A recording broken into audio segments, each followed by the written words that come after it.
Hi dears, എല്ലാവർക്കും നമ്മുടെ ഇന്നത്തെ വീഡിയോയിലേക്ക് സ്വാഗതം. അപ്പോൾ നമ്മൾ ഇന്ന് ഒരു കുർത്തി ഡിസൈനാണ് ചെയ്യുന്നത്. ബൊട്ടീക്കിലൊക്കെ ചെയ്യുന്നത് പോലെ അതേ സെയിം ഡിസൈനാണ് നമ്മൾ ഇന്ന് ചെയ്യാൻ പോകുന്നത്. വളരെ സിമ്പിളായിട്ട് നമുക്ക് ചെയ്യാൻ പറ്റുന്ന ഒരു ഡിസൈനാണ് കേട്ടോ നമ്മൾ ചെയ്യുന്നത്. അതായത് എന്ന് വെച്ചാൽ നമുക്കിപ്പോൾ പാർട്ടിക്കൊക്കെ പോകാൻ വേണ്ടിയിട്ട് നമുക്ക് റെഡിയാക്കി എടുക്കാൻ പറ്റുന്ന ഒരു കുർത്തി ഡിസൈനാണ് ചെയ്യാൻ പോകുന്നത്. അപ്പോൾ നെക്ക് നമുക്ക് ഇതുപോലെയാണ് വരുന്നത്, പാറ്റേൺ ഇതുപോലെയാണ് വരുന്നത്. അപ്പോൾ നമുക്ക് പരിചയപ്പെടാം. നെക്ക് വരുന്നത് റൗണ്ട് നെക്ക് വന്നിട്ട് ഇങ്ങനെ ഒരു വി ഷേപ്പിലായിട്ടാണ് കൊടുത്തിട്ടുള്ളത്. നിങ്ങൾക്ക് റൗണ്ട് നെക്ക് വേണമെങ്കിൽ കൊടുക്കാവുന്നതാണ്. അതിനുശേഷം അതിൻ്റെ താഴത്തേക്ക് ഇങ്ങനെ നമ്മുടെ യോക്ക് പോർഷൻ്റെ അവിടത്തേക്ക് ഇങ്ങനെ വരച്ചു കൊടുത്തിട്ടുണ്ട്. കണ്ടോ, ഇങ്ങനെ നമ്മൾ വരച്ചു കൊടുത്തു. ഇതിപ്പോൾ ഈ വരച്ചിരിക്കുന്നത് കാണുമ്പോൾ ആരും പേടിക്കേണ്ട, ഞാൻ സിമ്പിളായിട്ട് പറഞ്ഞുതരാം.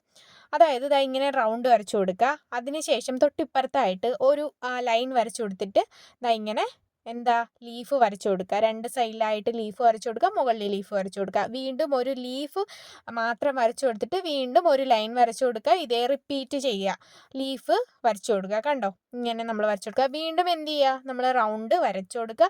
റൗണ്ടിൻ്റെ മുകളിലായിട്ട് ഇങ്ങനെ ഒരു 3 ലൈൻസ് പോലെ ചുഴുപ്പും കൂടെ വരണം. അത് ഞാൻ ഡിസൈൻ ചെയ്യുമ്പോൾ പറഞ്ഞുതരാം.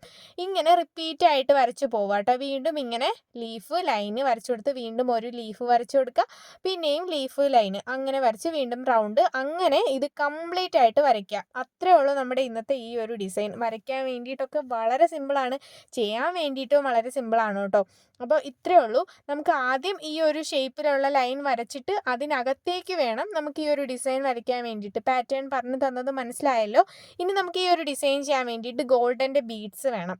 കണ്ടോ, ഗോൾഡൻ്റെ ബീഡ്സ് കുറച്ച് മതി. നമുക്ക് മെയിനായിട്ട് ഈ ഒരു ഡിസൈൻ ചെയ്യാൻ വേണ്ടിയിട്ട് കട്ട് ബീഡ്സ് ആണ് വേണ്ടത്. ആൻറ്റിക്കിൻ്റെ കട്ട് ബീഡ്സ് ആണ് കേട്ടോ വേണ്ടത്. അപ്പോൾ ആൻറ്റിക്കിൻ്റെ കുറച്ചൊന്ന് വലിയ സൈസിലുള്ള കട്ട് ബീഡ്സ് ആണ് നമ്മൾ ഈ ഒരു ഡിസൈൻ ചെയ്യാൻ വേണ്ടിയിട്ട് എടുത്തിട്ടുള്ളത്.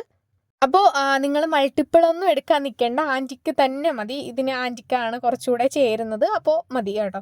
അപ്പോൾ നമ്മുടെ മെറ്റീരിയൽ ഇതുപോലെ നമ്മൾ കറക്റ്റ് കംപ്ലീറ്റ് ഡിസൈൻ ഇതുപോലെ നെക്കൊക്കെ മാർക്ക് ചെയ്ത് കൊടുത്തിട്ട് നമ്മുടെ കംപ്ലീറ്റ് ഡിസൈൻ നമ്മുടെ മെറ്റീരിയൽ നമ്മൾ വരച്ച് കൊടുത്തിട്ടുണ്ട്.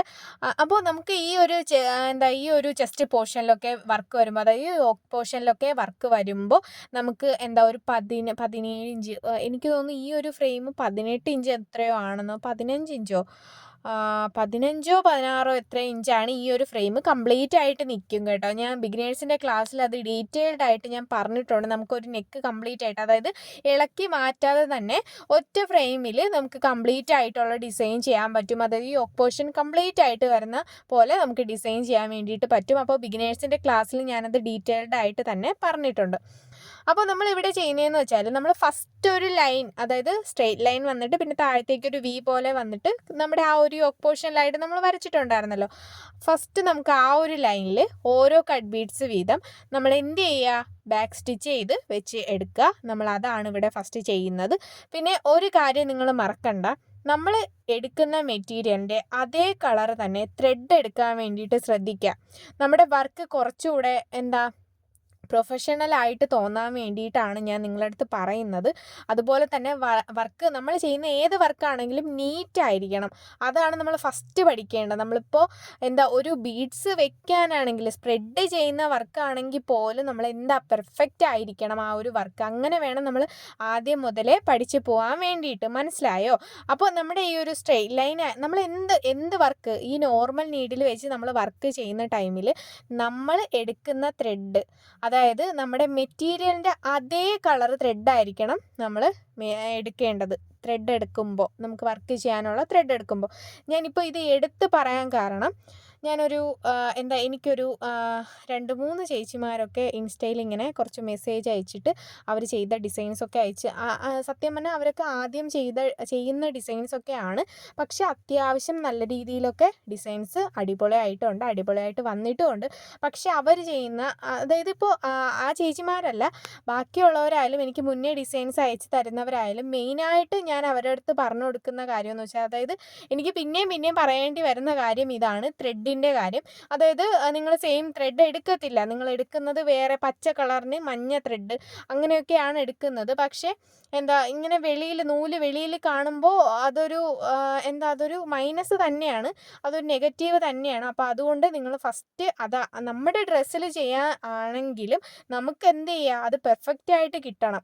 മനസ്സിലാവും, അത് പ്രൊഫഷണൽ ലുക്കിൽ തന്നെ നമുക്ക് കിട്ടണം. അപ്പോൾ അതിന് വേണ്ടിയിട്ട് നമ്മൾ എന്ത് ചെയ്യുക, ഫസ്റ്റ് അങ്ങനത്തെ കാര്യങ്ങൾ കുറച്ച് ശ്രദ്ധിക്കുക കേട്ടോ. ഞാൻ ബിഗിനേഴ്സിൻ്റെ ക്ലാസ്സിലൊക്കെ പക്കയായിട്ട് ഞാൻ പറഞ്ഞു തന്നിട്ടുണ്ട്. ത്രെഡ് എടുക്കുമ്പോൾ നമ്മുടെ മെറ്റീരിയലിൻ്റെ സെയിം കളർ തന്നെ ത്രെഡ് എടുക്കണമെന്ന്. അപ്പോൾ നിങ്ങൾ ഇനി അത് ശ്രദ്ധിക്കണം കേട്ടോ. നിങ്ങൾ ഇനി ഇപ്പോൾ വേറെ ത്രെഡാണ് എടുക്കുന്നതെന്നുണ്ടെങ്കിൽ ആ ഒരു സെയിം ത്രെഡ് തന്നെ എടുക്കാൻ വേണ്ടിയിട്ട് ശ്രദ്ധിക്കുക. ഓക്കെ അല്ലേ? അപ്പോൾ നമ്മളിവിടെ ഈ ഒരു സ്ട്രെയിറ്റ് ലൈനിൽ കട്ട് ബീഡ്സ് വെച്ച് എടുത്തിട്ടുണ്ട്. അതിന് ശേഷം നമ്മളിതാ ഇവിടെ ഒരു സ്ട്രെയിറ്റ് ലൈൻ വരച്ചിട്ട് നമുക്ക് അകത്ത് ഡിസൈൻ ചെയ്ത് തുടങ്ങാം. അപ്പോൾ നമ്മൾ അകത്ത് ഇങ്ങനെ ഒരു സ്ട്രെയിറ്റ് ലൈൻ വരച്ചിട്ട് 2 സൈഡിലായിട്ട് ലീഫും മുകളിലൊരു ലീഫും വരച്ചു കൊടുത്തിട്ടുണ്ട്. അവിടെയായിട്ട് നമുക്ക് ആ ഒരു സ്ട്രെയിറ്റ് ലൈൻ നമ്മൾ വരച്ചെടുത്തില്ലേ, അവിടെ എന്ത് ചെയ്യാം, കട്ട് ബീഡ്സ് ഇതുപോലെ നമ്മൾ നേരത്തെ ചെയ്തതുപോലെ തന്നെ ബാക്ക് സ്റ്റിച്ച് ചെയ്ത് വെച്ച് കൊടുക്കാം. അതിനുശേഷം നമുക്ക് ചെയ്യേണ്ടത് ലീഫാണ്. ലീഫ് വരുന്നത് നമ്മൾ 3 കട്ട് ബീഡ്സ് വീതം ചരിച്ച് 3 തവണയല്ലേ വെച്ച് കൊടുക്കുന്നത്. ഞാനും വലിയ കാര്യത്തിൽ കുറച്ച് വലിയ ലീഫൊക്കെ വരച്ചു, കാരണം 3 തവണ നമുക്ക് വെക്കേണ്ടേ. പിന്നെയാണ് ഡിസൈൻ നോക്കിയപ്പോൾ എനിക്ക് മനസ്സിലായത് 3 തവണയല്ല, ഇവിടെ 2 തവണയാണ് കേട്ടോ ഡിസൈനിൽ വെച്ചിരിക്കുന്നത്. ബീഡ്സ് അതായത് ലീഫിന് ബീഡ്സ് 2 തവണ, അതായത് 3 കട്ട് ബീഡ്സ് വീതം 2 തവണ വെച്ചിട്ടുള്ളൂ. ഇപ്പോൾ നിങ്ങൾക്ക് മനസ്സിലായി കാണും. അതായത് നമുക്ക് ഈ ഒരു ഡിസൈൻ ചെയ്യാൻ വേണ്ടിയിട്ട് മെയിനായിട്ട് വേണ്ടത് ആൻറ്റിക്കിൻ്റെ കട്ട് ബീഡ്സ് ആണ്. അപ്പോൾ അത് കുറച്ചധികം ക്വാണ്ടിറ്റി വാങ്ങുക. അതായത് ഗോൾഡൻ്റെ ബീഡ്സ് കുറച്ച് മതി, ബാക്കി നമുക്ക് മെയിനായിട്ട് വേണ്ടത് ആൻറ്റിക്കിൻ്റെ കട്ട് ബീഡ്സ് ആണ് കേട്ടോ. അപ്പോൾ നമ്മളിവിടെ ലീഫ് ചെയ്ത് കൊടുക്കുകയാണ്. പിന്നെ ഞാൻ എപ്പോഴും പറയാറുള്ളത് പോലെ തന്നെ നിങ്ങൾ ഗ്ലാസ് മാർക്കിംഗ് പെൻസിൽ വെച്ചിട്ട് മെറ്റീരിയൽ മാർക്ക് ചെയ്യുന്ന ടൈമിൽ തിക്കായിട്ട് വരച്ചു കൊടുക്കാതെ തിന്നായിട്ട് തന്നെ വരച്ചു കൊടുക്കുക. എങ്കിൽ മാത്രമേ നമ്മുടെ ആ ഒരു ഡിസൈൻ കംപ്ലീറ്റ് ചെയ്ത് കഴിയുമ്പോൾ, നമ്മുടെ ആ ഒരു ഡിസൈൻ കംപ്ലീറ്റ് വർക്ക് കഴിയുമ്പോൾ അതെല്ലാം മാഞ്ഞ് കിട്ടത്തുള്ളൂ. നമ്മൾ തിക്കായിട്ട് കുത്തിയൊക്കെ വരച്ചു കൊടുത്താൽ സത്യം പറഞ്ഞാൽ അത് പിന്നെ മായ്ക്കാൻ പാടാണ്. ഒരു 4-5 വാഷൊക്കെ കഴിയുമ്പോഴത്തേക്കും ആയിരിക്കും ഇത് മാഞ്ഞ് പോകുന്നത്. അപ്പോൾ അതുകൊണ്ടാണ് പറയാം. അതുപോലെ തന്നെ സത്യം പറഞ്ഞാൽ ഈ വാഷ് നമ്മളൊരു 4-5 തവണ ഇങ്ങനെ കഴുകുമ്പോൾ ഞാനൊരു ഉദാഹരണത്തിന് പറയുന്ന, അതായത് എനിക്കങ്ങനെ പോയിട്ടുണ്ട്. പക്ഷെ നമുക്ക് മെയിനായിട്ടുള്ള കാര്യം ഇത്, നമ്മൾ വർക്കല്ലേ, അപ്പോൾ വർക്കിൽ നമുക്ക് സോപ്പോ ഒന്നും ഇട്ട് ഉരച്ച് കഴുകാൻ പറ്റത്തില്ലല്ലോ, മനസ്സിലായോ? അപ്പോൾ അതുകൊണ്ട് ഇപ്പോൾ നമുക്ക് ഉരച്ച് കഴുകാൻ പറ്റുമെന്നുണ്ടെങ്കിൽ നമുക്കങ്ങനെ ഉരച്ച് കഴുകുമ്പോൾ സോപ്പൊക്കെ ഇട്ട് കുറച്ച് നേരമൊക്കെ ഇങ്ങനെ കഴുകുമ്പോൾ ഗ്ലാസ് മാർക്കിംഗ് പെൻസിലിൻ്റെ ആ ഒരു പാട് പോയി കിട്ടും. പക്ഷേ നമ്മൾ വർക്ക് ചെയ്തതല്ലേ, അപ്പോൾ അവിടെ നമുക്കൊന്നും വെച്ച് ഉരച്ച് കഴുകാനോ ഒന്നിനും പറ്റത്തില്ല. അപ്പോൾ അതുകൊണ്ട് അത് ശ്രദ്ധിക്കുക കേട്ടോ. അപ്പോൾ നമ്മളുടെ ഇവിടെ ഫ്ലവർ ചെയ്യുവാണ്. 3 കട്ട് ബീഡ്സ് വീതം ഇങ്ങനെ 4 സൈഡിൽ നമ്മൾ വെച്ച് കൊടുക്കുകയാണ്. സെൻറ്ററിൽ നമ്മൾ എന്ത് ചെയ്തു, ഒരു ഗോൾഡൻ്റെ ബീഡ്സ് വെച്ച് കൊടുത്തു. അതിന് ശേഷം നമ്മൾ ചുറ്റിനും ഇങ്ങനെ കട്ട് ബീഡ്സ് വെച്ച് കൊടുക്കുകയാണ്. 3 കട്ട് ബീഡ്സ് വീതം ഇങ്ങനെ വെച്ച് കൊടുക്കുകയാണ് കേട്ടോ. അപ്പോൾ അതിന് ശേഷം നമുക്കത് ഇങ്ങനെയാണ് ചെയ്തെടുക്കേണ്ടത്. ഞാൻ ഇപ്പോൾ വരച്ച് കാണിച്ചു തരാം. ഇതൊരു ഇങ്ങനെ ഇങ്ങനെ വളഞ്ഞ് വരുന്ന ഒരു ഇതാണ് കേട്ടോ വരുന്നത്. ഇങ്ങനെ ഈ ചിത്രശലഭത്തിനൊക്കെ കൊമ്പ് വരയ്ക്കുമല്ലോ, ആ ഒരു സമ്പ്രദായമാണ് കേട്ടോ ഇവിടെ. ആ ഒരു ഇതിലാണ് നമ്മൾ ഈ ഒരു 3 എണ്ണം വരയ്ക്കേണ്ടത്. എന്നിട്ട് അതിൽ നമ്മൾ എന്ത് ചെയ്യുക, പക്കയായിട്ട് കട്ട് ബീഡ്സ് വെച്ചിട്ട് എടുക്കുക. പിന്നെ നിങ്ങൾ കട്ട് ബീഡ്സ് എടുക്കുന്ന ടൈമിൽ ഏറ്റവും വലിയ സൈസും എടുക്കണ്ട, ഏറ്റവും ചെറിയ സൈസും എടുക്കണ്ട, ഒരു മീഡിയം സൈസിലുള്ള കട്ട് ബീഡ്സ് എടുക്കുക. ബീഡ്സിൻ്റെ ഒരു ഡീറ്റെയിൽഡ് വീഡിയോ ഞാൻ ചെയ്യാം.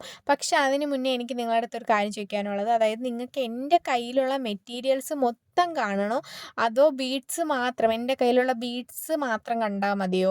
എൻ്റെ കയ്യിലുള്ള സ്റ്റിച്ചിങ്ങിൻ്റെയും ഡിസൈൻ ചെയ്യാൻ വേണ്ടിയിട്ടുള്ള മൊത്തം മെറ്റീരിയൽസ് നിങ്ങൾക്ക് കാണണോ?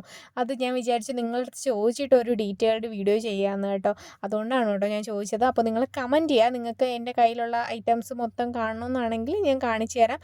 എന്താണത് ഓരോ ഉപയോഗങ്ങളെന്നും ഞാൻ പറഞ്ഞു തരാം.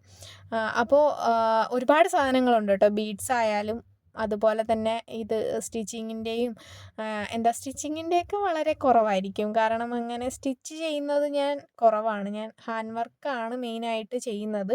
അപ്പോൾ നിങ്ങൾ കമൻറ്റ് ചെയ്താൽ മതി ഐറ്റംസൊക്കെ. എൻ്റെ കയ്യിലുള്ള എല്ലാ ഐറ്റംസും ഞാൻ കാണിച്ചു തരാം.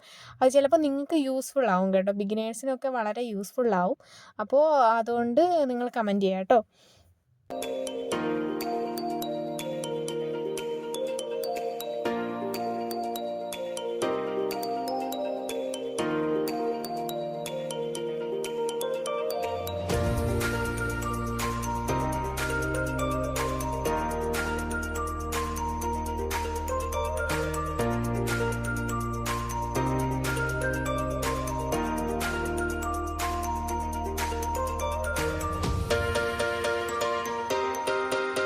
അപ്പോൾ നമ്മളത് ചെയ്ത് കൊടുത്തതിന് ശേഷം വീണ്ടും നമ്മൾ എന്ത് ചെയ്തു, ഇവിടെ ആ ഒരു സ്ട്രെയിറ്റ് ലൈൻ വരച്ചിട്ട് ലീഫ് വരച്ചു കൊടുത്തിരിക്കുന്നതിൻ്റെ അവിടെയായിട്ട് നമ്മൾ വീണ്ടും ആദ്യം ചെയ്തതുപോലെ കട്ട് ബീഡ്സ് ഇതുപോലെ ഒന്ന് വെച്ച് കൊടുത്തതിന് ശേഷം ലീഫാണ് ചെയ്ത് കൊടുക്കുന്നത്.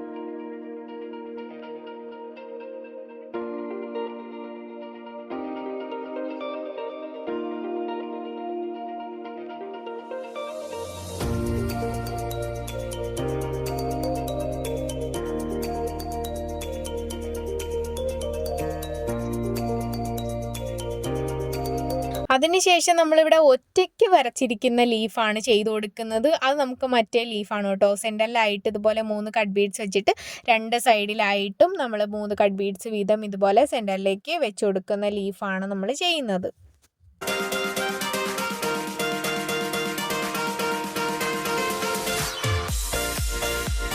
അപ്പോൾ കണ്ടോ, ഇത് തന്നെയാണ് കേട്ടോ ബാക്കി റിപ്പീറ്റ് ചെയ്ത് ചെയ്യേണ്ടത്.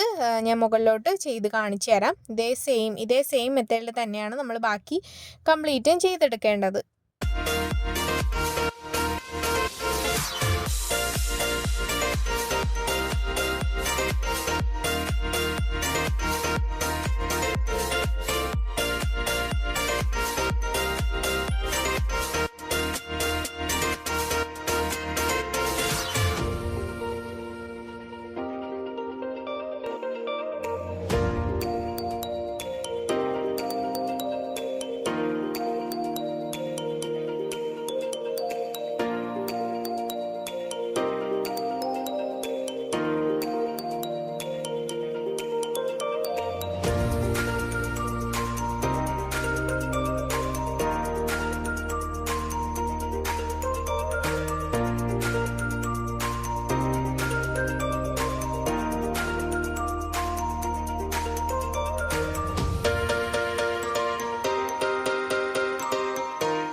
അപ്പോൾ അതാ കണ്ടോ, നമ്മൾ ഇതുപോലെ ചെയ്തെടുത്തിട്ടുണ്ട് കേട്ടോ. ഇതുപോലെ തന്നെയാണ് ഈ ഒരു ഡിസൈൻ കംപ്ലീറ്റ് ആയിട്ടും ചെയ്തെടുക്കേണ്ടത്. സൈഡിൽ ഇതുപോലെ കട്ട് ബീഡ്സ് വെച്ച് എടുക്കുക. അതിനുശേഷം അതിനകത്തേക്ക് നമ്മൾ കൊടുത്തിരിക്കുന്ന ആ ഒരു ഡിസൈൻ കംപ്ലീറ്റ് ചെയ്യുക. അതായത് കംപ്ലീറ്റ് നമ്മൾ ഈ വരച്ചിരിക്കുന്ന കംപ്ലീറ്റ് ഡിസൈനും ഇതേ സെയിം മെത്തേഡിൽ തന്നെയാണ് നമ്മൾ ചെയ്തെടുക്കേണ്ടത്. അപ്പോൾ ഇനി നമുക്ക് ചെയ്യേണ്ടതെന്ന് വെച്ചാൽ ഇതിനകത്തേക്ക് നമ്മളിങ്ങനെ കുട്ടി കുട്ടി ഡോട്ട് കൊടുത്തിട്ടില്ലേ, അവിടെ നമുക്ക് ഓരോ കട്ട് ബീഡ്സ് ആയിട്ട് വെച്ചെടുക്കണം. അത് മാത്രം കൂടെ ചെയ്താൽ മതി. അപ്പോൾ നിങ്ങളിങ്ങനെ കട്ട് ബീഡ്സ് ഇങ്ങനെ സ്പ്രെഡ് ചെയ്ത് വെച്ച് കൊടുക്കുന്ന ടൈമിൽ ആ ഓരോ കട്ട് ബീഡും ഒന്ന് ലോക്ക് കൂടി ചെയ്ത് കൊടുത്താൽ കുറച്ചുകൂടെ അത് ഫിക്സ് ആയിട്ടിരിക്കും.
അപ്പോൾ നമ്മളിതുപോലെ ചെയ്തെടുത്തിട്ടുണ്ട്. ഇതുപോലെ തന്നെയാണ് കേട്ടോ കംപ്ലീറ്റ് ആയിട്ടും ചെയ്തെടുക്കേണ്ടത്.